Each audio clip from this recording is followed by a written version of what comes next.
All right, boys and girls, I decided to go short here on the NASDAQ. MNQ, basically 1 hour fair value gap tap. We rebalanced 50% of the range. We got this 1 minute change in the stay here with a bearish fair value gap. Looks like we're finding respect. So I went ahead, went short, stop at the high. We'll see if it plays out. Just taking it back to 50% of this range is my idea. So let's see if it can play. If not, going to wait for close of this hourly and close of the 4 hour in the PM session. Macro begins here in a few minutes. There we go. See if we can pick up some speed here. All right, there's the 5 minute gap on ES. I'm going to go ahead and just protect the trade now. Went ahead and partialed out a couple more. ES is trading now down into a fair value gap in discount. Hourly close in 5 minutes. See if we can get this spike through the low here. I'm watching ES as well. ES is about to perfectly rebalance, which it is doing so right now.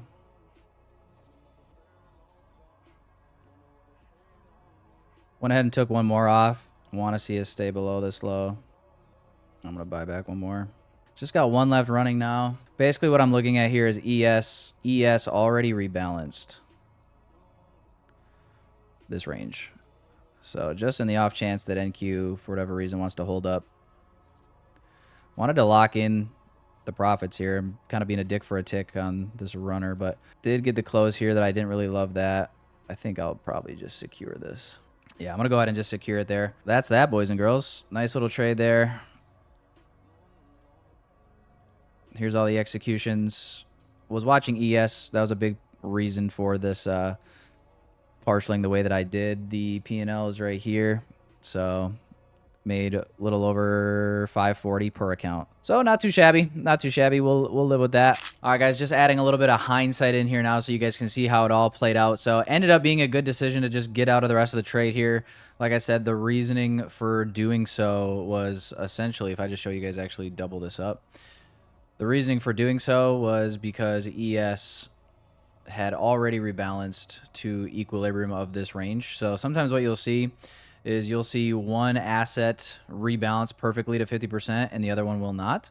And it just kind of shows like which asset is stronger, which one is weaker. So showing a little bit more strength in the NQ, deciding to, decide my partials based on ES consistently beating NQ to some of these levels, like the 5 minute.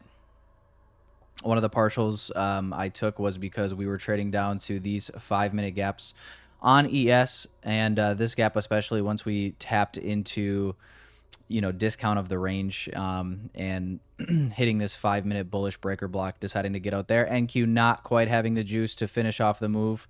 So if I would have left my limit on there, would not have gotten filled at that 50% equilibrium level, and then price decides to trade back higher, make another drive into that gap so far. So we'll see how this all kind of plays out, but just wanted to include that in the recording, and that could be helpful for some of you guys managing your positions going forward.